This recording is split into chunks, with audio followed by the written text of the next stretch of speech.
Hapo mwanzo Mungu aliumba mbingu na ardhi. Baadaye akaumba malaika kumzunguka ili kumwabudu. Hakuna aliyewahi kuwaza vita wala ugonjwa, walijawa upendo na furaha. Ila alikuwepo malaika mmoja aliyeitwa Lucifer. Lucifer alikuwa kiongozi wa kwaya mbinguni, pia alikuwa malaika mrembo kuliko wote. Ila Lucifer akazidi kubadilika kitabia kadiri siku ziendavyo, akaanza kuhoji uongozi wa Mungu na njia zake za kikamilifu. Kwa nini malaika wasijiamulie wenyewe? Kwa nini kuwe na sheria ulimwenguni? Lucifer akajawa na majivuno juu ya uzuri wake na mawazo yake, akaanza kutamani nafasi ya Mungu.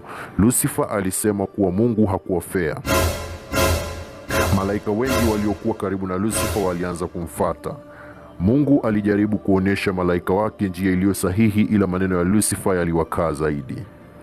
Theluthi wakamuunga mkono Lucifer na kuasi. Ndipo ikatokea vita kuu mbinguni kati ya malaika wa Mungu na waasi.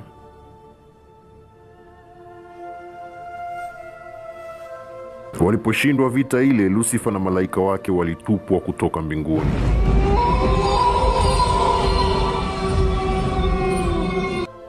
Sasa Lucifer anafahamika kama Shetani.